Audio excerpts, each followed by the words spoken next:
Right, I'm going to have myself a coffee. You will be able to buy our Retropower coffee as usual in the shop. We have actually been selling quite a bit of it, and although frustratingly, the last sale, which I think was today, was to ship to Australia, I think it was. But at the moment, I mean, that's going via DHL, so it'll be fine. But generally speaking, well, famous last words that we find. Generally speaking, we ship via Royal Mail, but at the moment, they've, because of the cyber attacks they've recently had, they're just flatly refusing to ship anything internationally, which is great stuff. But nonetheless, we'll find a way. Right, let's crack on. Episode 124 of Retropower Uncut. And if you haven't already seen, we're doing another episode each week on a Wednesday, which is covering basically a recap of a specific car build. At the moment it's Vader, and that's I think we're on about week 18, covered in about 3 episodes I think it is so far. So it's a good little fast recap through a single project. And once we've done Vader, we'll start another one after that. Okay, right, I'm going to start with Morris.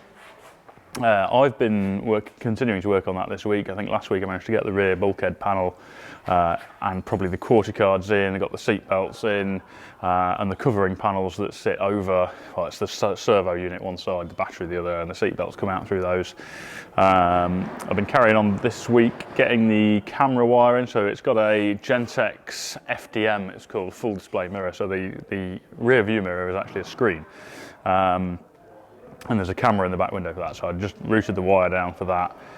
Got the mirror bonded on, so it's kind of a modern type attachment. So you have a little metal button that bonds onto the inside of the screen, and then the mirror hooks onto that. Got that all wired in the reverse camera, because it's got a second camera down on the boot lid to give you a view of the ground immediately behind the car when you're reversing, and that like pops in as a little picture-in-picture on the display. Got that all wired up, tested that, that's all good. As part of that also there's the front panel section of the headlining. It's generally a suspended headlining, but then there's a small panel that finishes the very front part. I upholstered that, got that fitted, and I wired up the interior lights. That basically buttoned up all of that sort of front, up in the roof section. And then I wanted to get the kick panels in. I'd already got the rear speakers in last week. Those rear cover panels we designed are actually held in with the bolts that hold the speakers, and it's the same with the kick panels, so there aren't any visible bolts. It's the actual bolts that hold the speakers in that hold them in, and then the grills go over them. So I got the front kick panels in, and then that was actually the last thing I needed to do to allow me to test the audio. So I gave the audio a test, which sounds really good actually. It's Kenwood speakers. I think it's 6-inch two-way components in the back, 5-inch two-ways in the front. And then we've got that active Pioneer sub on the rear bulkhead. And yeah, it works really well. It's only a very small sub, but with it being such a small car, it doesn't need quite as much power as you would in a big car. And lots of sound deadening, so yeah, it sounded crisp. Actually, on the subject of audio, it seems to have been quite a heavily car audio featured week this week. We had a massive delivery of stuff through, I think it was yesterday or the day before, for various projects. The Escorts, the E-Type and the Camaro are all kind of reaching that point where we're needing some of the audio components. The Escort, obviously for mock-up purposes, the E-Type because we're designing some of the mountings for those, and the Camaro because we're on with the final build and we know we're going to need those bits, including for the centre console, which will have the controllers in. And then that leads on to some testing I was doing this morning, which was we're doing a Audison amp, which is not one I've used before, has this really nice little rotary volume controller that you can get with it, with an LED display that shows you how loud it's turned up. And I wanted to do some bench testing with that. We're using the Audison Bluetooth beacon, it's called Bluetooth receiver, which allows me to do everything completely digital. So on the source, so it's a Bluetooth receiver, and then it's got an optical connection to the amplifier.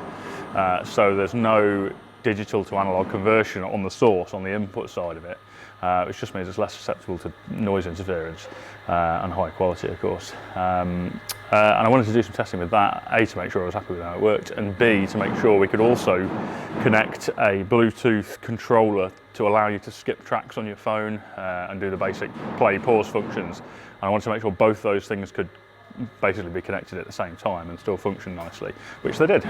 So we can carry on now and do the planned installation on this and on the Escorts, where we will just have our own little keypad for track skipping and the Audison volume control, and then everything else is hidden away.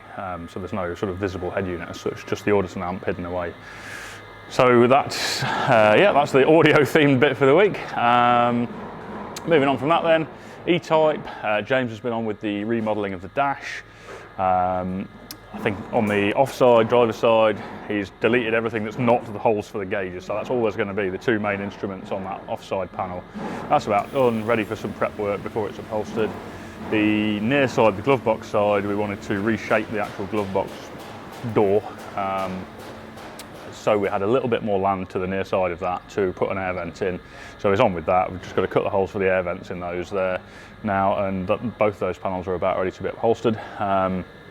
So he's going to move on now to the screen mounting in the middle of the dash. But at the moment, they've moved off track slightly from that because it's helping Adam fit the rear subframe in the car, because yesterday the wheels arrived from Turrino, which look absolutely stunning. They're I think a 6.5 inch wide, 15-inch diameter stainless steel wire wheel, completely handmade by the guys at Turrino. And then we've got Blockley, I think they're 205/70 tyres, so real sort of high profile retro looking tyres, but a little bit more width, a little bit more dish on the wheels than the original Jaguar wheels. Should just set it off really, really nicely. So we're obviously now desperate to get that on the ground and on those wheels to see how it looks. Front ends all together now, they've got all the wishbones on, torsion bars, front hub carriers, etc. In fact, the wheels are on the front at the minute. There's just getting the rear subframe in. It's the usual battle of trying to get the bolts in the rear subframe mounts, which is a right palaver, because there's bolts going in two different directions, and getting them all to line up is always a nightmare, but they're about there with that. I think hopefully later today we'll see that dropped onto its wheels, so extremely excited to see that. The NSU, which is behind Jamie, John has been doing the rear calipers, so they were just painting those last week. We've just finished putting those back together with their dirt seals and things after being painted, and then the bumper brackets, which we saw Scott fabricating, I think they've just come back, I think, from Xylan plating today, I think. So we'll be in a position to get the bumpers back on this shortly, and I think with the calipers built, the bumpers on, we're pretty much now up to the point that the customer wanted to take this to, so I think we'll be about ready to hand this over. Stratos, which is sitting here, so the front louver panel, which KS Composites made for us from our CAD model that we supplied, was painted, and that's just resting in there at the minute. Guys have just got to drill and bolt that in. But really happy with how that's come out actually. It ties everything together nicely in terms of the look. And then I've got the badges through from machining now as well. These are just the 3D prints that are on at the minute, but there's one on each flank and one on the rear, which has got a little hole for the reverse, or the rear view mirror camera actually. Same rear view mirror system that Morris has got. They're now going to go for anodizing.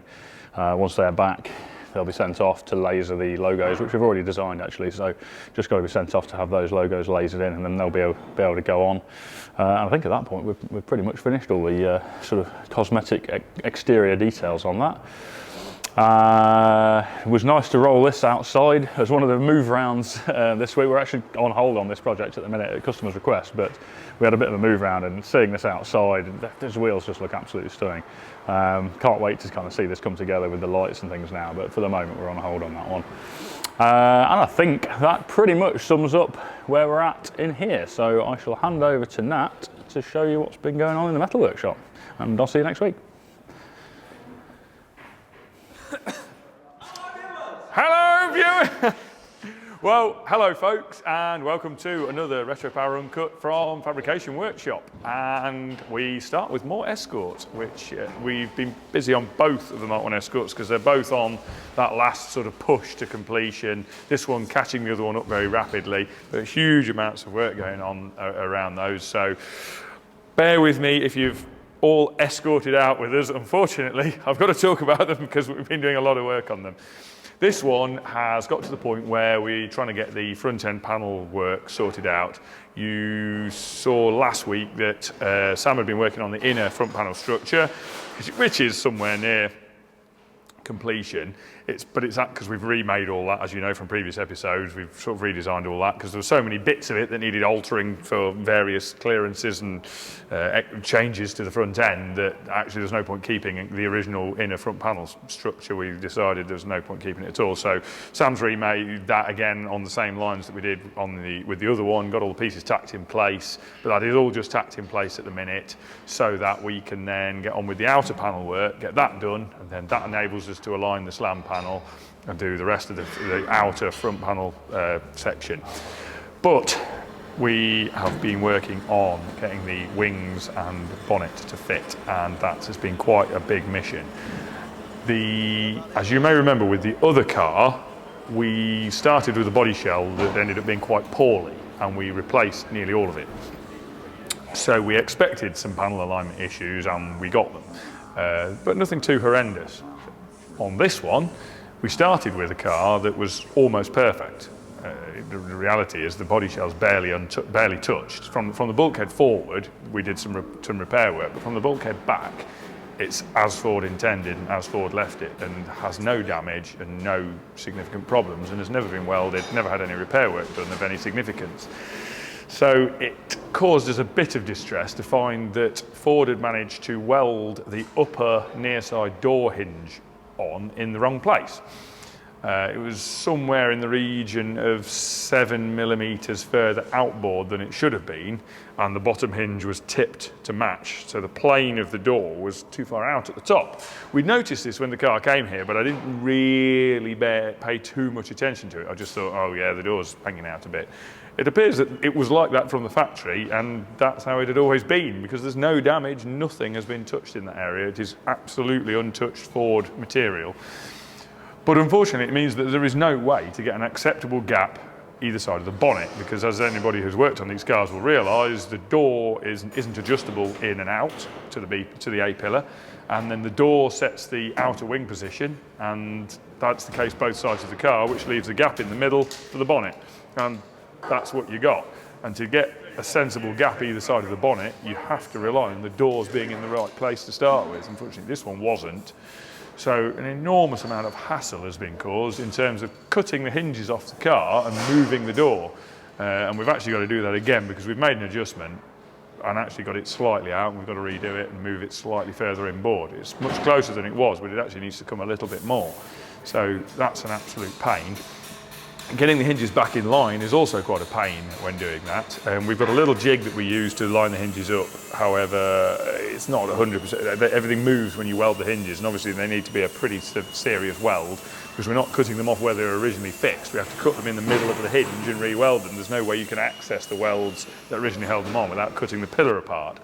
So the hinges do tend to move a little bit when they're welded. What we are planning to do, which is we've done before on Escorts, is I'd call it line bore. It sounds more sophisticated. We basically use a little rig I made using a drill bit and some threaded rod and a reamer to bore through in line the hinges out to 10mm from the original 8mm, and we then put thin wall, 1mm wall bronze sleeve bushes into half of each hinge assembly, into the half we've bored out, so that we can then use a ground hardened shoulder bolt as the pivot instead of a roll pin. So we'll be doing that, and that'll give us the room to get the alignment exactly back on the hinges. Where things have moved a little bit when they're welded, it's not the end of the world because we've got 1mm all the way around of play to clean up when we ream through to put the shoulder bolt bushes in. So that'll alleviate that. But that's where we're at basically. Well, most of the work on this car has been around making the front end fit, and that's been heavily compromised by the fact that the door was actually attached in the wrong place on the near side to start with. The other work that's happened is around the front wings. Similar to the previous car, these aftermarket front wings don't fit. They fit better than the first set we tried, which may as well have been for a completely different car, but they don't fit very well at all. The pressings are actually quite good, The problem is that where the reinforcers are welded in at the back of the wing, there are 2 reinforcers in the back of a Mark 1 Escort wing, one in the top, one in the back where it joins the A post. Where they're spot welded in, basically the jig that I assume the wing is held on when they're spot welded in is just not quite the right shape. And it means that the wing, despite being a good pressing, is actually held in the wrong shape. So what we've had to do on all of these wings is remove the spot welds, detach the reinforcers from the back of the wings, reshape the reinforcers, reshape the back of the wing, and then re-spot weld the reinforcers back in once it's actually conformed to the correct shape to match the scuttle and match the door, which we've now done pretty much. Yeah, Sam's got this one done, pretty much got that one done. So that's where we're at with all that. Next step, onto panels. We have been toing and froing quite a bit on these cars in terms of the bonnets and boots. You may recall we had some made in carbon fibre and they were okay. They were okay. That's probably the best description. They were okay. However, as the project's progressed on, we've come up with some more design ideas and scope has crept a little bit, and we've decided that okay isn't good enough. And so we're now making moulds and making our own, because there are a number available on the market, but we're not confident that any of them are any better than what we've already got, and they need to be perfect. And we've decided the only way to make them perfect is to do our own. It seems to be an ongoing theme that the only way to get something that's to the standards you require is to do it yourself.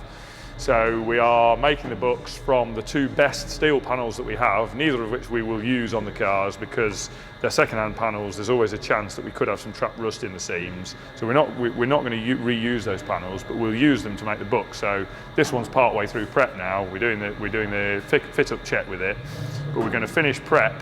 The steel bonnet, the good steel bonnet, it's original Ford, fairly intact other than a little bit of damage here, steel bonnet, and an original intact, undamaged boot lid.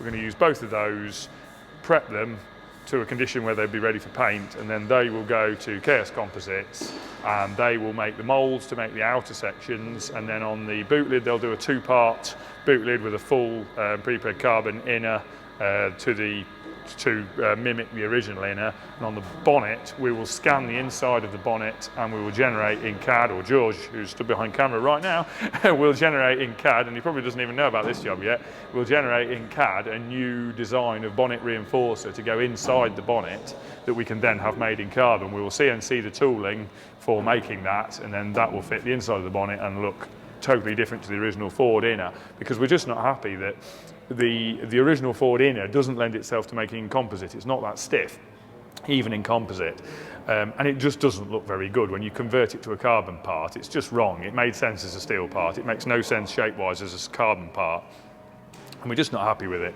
It's cutting a corner. We're not happy with that. These cars are not about cutting corners, so we're not going to do it. We're just going to do it right. And that, I think, pretty much is where we're at on this one. I'll pick up a little bit more Escort stuff when we hit the second one. Whizzing past here, George is busy on Redux. George and Scott alternately have been quite busy on the Redux M3. George is currently doing some scan work around dry sump tank accommodation versus headlamps, because the dry sump tank's going quite near the headlamps and we need to make sure it's all going to miss, and George is about to start designing the dry sump tank and its accommodation space in the inner wing that Scott will be making. And there's also a couple of final checks going on around the engine for reasons that will become clear another time. But we're making some little final checks around there to check for clearances on various components that we'll elaborate on in the future. So that's pretty much where we're at, a little very brief sort of mention of that. Moving on, we go to the front end of Churchill Jaguar, where Stu's been busy on this bit. Last week, I think did we have this tacked up last week? I think this was tacked up last week. Yeah, I think Stu had this front balance tacked on last week.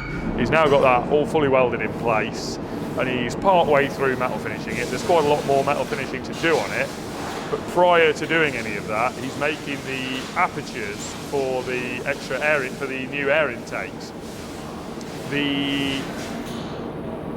The reason for doing that is that obviously adding these will change the shape of the panel, and there was some spare material in this area, both sides of the panel really, that needed dealing with and would have been quite difficult to deal with in terms of metal finishing.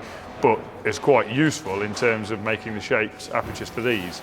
So Stu's now hand shaping. Now we've got now the panel's on the car, we can pick the centres and levels to find the centres for these accurately on the car. Interestingly, the original apertures aren't very accurate, but as usual, we won't go too far into that. But Stu's now shaping these in, hammer stretching. He's marked on the outline of where the shape has to blend into the surrounding panel, and then what he's doing is using those outline lines and basically just simply ball-ended hammer and a dolly to stretch the material on those lines to give him the extra material he needs, either stretch it inwards or outwards, but principally stretching this material outwards around here to give him the extra material he needs, and then sharpening that corner again with a hammer and a dolly all the way around just to sharpen that corner up.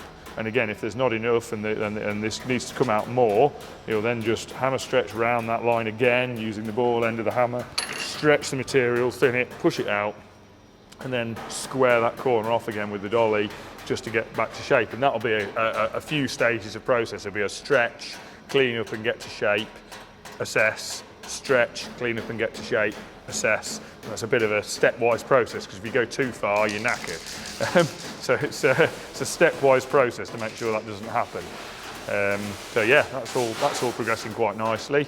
And yeah, it'll be interesting to see it all come together. I'm trying to think if I've forgotten something on Churchill. I always do. I think that's the bulk of it. Ah, yes, I know the other thing, which is kind of ties into what I'm doing at the moment. But yeah, that's pretty much where Stu's at on the sheet metal. There's obviously quite a lot of hours involved in getting this to the stage it's at. There's quite a lot of work involved in getting all this welded in, and a lot of hammering involved in getting it all to shape after welding it in as well. So yeah, there's quite a few hours there. Also, additional to that, Stu's just been giving me a hand on front suspension. We've been round and round and round and round and round the houses with the front suspension on this car. You may recall on a previous Mark II Jaguar that we worked on, our Project Utah that was built, we revised the front end, but we didn't revise the suspension, we revised the steering. We did a steering rack conversion. We made new steering arms to give us revised geometry, give us some Ackerman instead of the standard setup, which is actually has some reverse Ackerman. If you do a straightforward rack conversion, you end up with a little bit of reverse Ackerman, which isn't ideal. So we decided to revisit that on this car.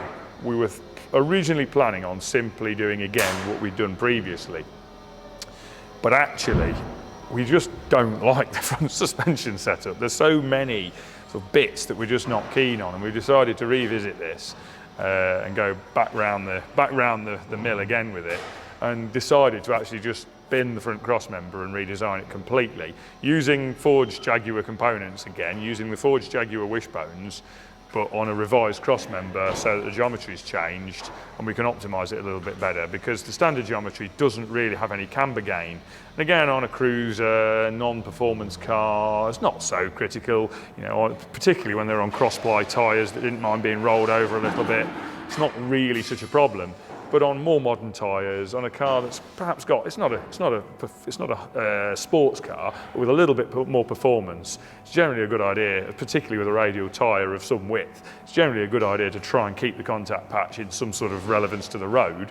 So we really do want a little bit, and the car's going to be reasonably softly sprung. So we do really want to be able to gain some negative camber on the outside wheel in roll. So with a view to that, we're doing some revisions to the suspension, getting rid of the original semi-trailed wishbone setup, going to a normal lateral A-arm, lateral wishbone setup with some more camber gain and with rack and pinion steering set up in a normal sort of way to give us a decent amount of Ackerman effect, and just revise the front end and make it better, because we've been around this mill before and tried to sort of limit the amount of hours spent on pouring time into a suspension setup that we weren't really happy with, and revising it and trying to get steering that we were really happy with from a car where really the building blocks were not there in the first place. And this time it's going to be easier to wipe the slate clean and just do everything from scratch. So that's the plan now. So I'm currently sat on my computer drawing up, well, at the moment just drawing stick diagrams and working out the geometry, which is looking okay actually. I'm just sort of scratching my head with the Ackerman a bit, but just working all that out so that I can then draw up the parts and make the new front cross member and get all the big metal bits attached together. So that's pretty much where we're at on that. On Project 1 Escort, Bobby's pretty much, I think, currently working on it. Andy Hall has just run off to the other end of the workshop. He's being all camera shy again and run off over there. But Andy's grafting in the first of the front wing extensions that he's made for us. He's just TIG welding and planishing that in. He stopped because he has to planish the welds as he goes, and if he starts planishing the welds, you won't be able to hear me. I'm sure watching him planish the welds would be more exciting than listening to me, but he stopped for a minute so I can talk. So he's done that. Bobby's working on the dash area, putting various things. He's putting the tweeters into the dash, tweeter accommodation into the dash. He's moved the location for the steering controller, the ECU for the power-assisted electric column. He's moved that inside so that we can alter the way we do the steering column shroud. The steering column is an area where the two cars are quite different in terms of driver accommodation. And that's affected how the column and dash interact. It's going to affect how the steering column shroud works, and the way it was fitting in this, or looking like it would fit in this car, the steering control ECU was in the way. We've already had to move it on the other car because it would have been too low. We've decided it was too low on this car as well. That's been moved, and now the column shroud can go basically where the steering control ECU was. So Bobby's been dealing with that. He's also modified the doors. Now we've had the doors back on and fiddled around with those. He's also taken the opportunity to do a bit of work on those. We're completely revising the door lock mechanisms and the door handles. We like the early design of door handle as fitted to the Mark 1 Escort. The problem with those is it's impossible to equip them with central locking without cocking a load of other things up. So George has redesigned the door handle mechanisms. I'm aware that somebody else has redesigned the later ones, but we don't like the later ones, we like the early ones, they look better. So we're using the early type cues for the design, so they look like the early type Escort Mark 1 door handle, with the same push button and arrangement built into the handle as the earlier cars had. But that will operate a modern lock mechanism inside, a modern set of rods inside the door, so that we can have a servo to operate the central locking rod, and it will also accommodate an available lock barrel and key. But that necessitated a slight opening up of the hole in the door skin, because the billet part, which is now forming the back of the door handle mechanism, has to slot through that hole, and the hole wasn't quite big enough in the door. So, long story, but basically Bobby's filed out the holes in the door to match a cutting template that George had made using his CAD, and sort of rolling that mechanism through a hole in CAD to check the exact size, the exact minimum size needed to get the machine part through. It's not much bigger than standard, but it's slightly bigger. Bobby's also modified the doors to accommodate the speakers on both cars now. He's finished doing the inner quarter structures that we saw previously, the sort of bass driver and the big rear speaker holding panel that also forms the inner quarter panel that's now stitch brazed into the quarter. He's done that for both cars, hot shaped those and got those both in, and then he's been mocking up the glass. We were fine-tuning the apertures for the rear quarter windows. There's some overhang on the panels around those, on these new replacement panels. We'd rough trimmed it, but we've fine-tuned the trimming a bit and trial fitted the panels in there. We've trial fitted the rear window, make sure we've got a good fit on that, which needed a little bit of massaging and altering of the aperture around the top. We trialled the glass in the hole previously and it looked okay, but once we've actually come to put the rubber on it, it was a bit tight in the top corners along the top, so we've actually nudged the aperture out a little bit there. And then going back to what we were talking about on the bonnet earlier, we are also doing with the boot lid. We've actually tried a brand new boot lid, and the fit wasn't as good as this original Ford, brand new aftermarket boot lid. The fit's not as good as the original Ford genuine boot, albeit one that's a bit old and got a bit of crusty rust along the back. So what we're actually doing is going to use the original Ford boot lid to do the fit and check and make sure everything's accurate and good on the car, and then we're going to prep this along with the bonnet that you saw earlier for making carbon mould, and we will make a carbon boot lid as well. Or KS Composites will make us a pair of carbon boot lids. They'll make the tooling and make the boot lids for us. So that, again, no corners are cut, everything's done as well as it can be. We could probably buy another carbon fibre boot lid and it might be okay, but it might not. And there comes a point where you can only buy so many panels hoping that they'll be okay. At some point you just have to draw a line and say, you know what, stuff that, we'll just make our own and then we know it's okay. So that's the line. We've drawn the line and said, enough of this, we're just going to do our own. So that's what's going on there. I've probably forgotten loads of bits, but yeah, the key bits are Bobby doing all of the myriad of finishing tasks on the shell, Andy grafting in the front arches, which will shortly be a job that's being picked up by Tom. And then Tom will also then, once we've grafted the arches in, we'll do the final fettling of the front wings. On the other car, the other Escort, we're doing the primary fettling of the front wings to get them very close. But then again, they'll require another adjustment after the extensions are grafted in, because that will inevitably slightly alter the envelope of the wing and mean that the edges just need refiddling and rechecking. And once all that's done, then the very front panel and the slam panel, etc., can all be welded into place. And then the wings, we will do the zinc metal spraying stage. When we do that on the shell, we'll do that and then we'll spot weld the wings on after we've done the zinc metal spray underneath them. So that pretty much rounds up where we are on this. I'm bound to have forgotten something.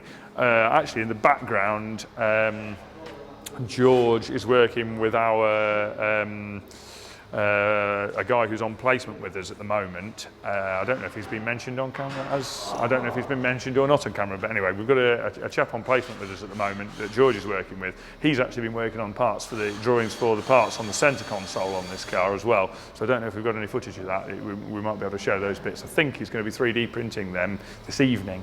So those we'll be able to then do a trial mock-up of all the centre console arrangement for the Escorts as well. So you'll be able to see those. Might not be on this video, might be on the next one. We'll see on that. That's where we're at on that. And then peeping out from the booth, I can just see peeping out in there the finished, polished. I think last week we were nearly finished polishing, weren't we? I think we hadn't quite finished polishing the Charger last week. Well, that got finished off just after the video last week, and it's been outside for a little bit of a view in the brief moments of sun that we've had. So I think we'll leave it on that note and see you again next week.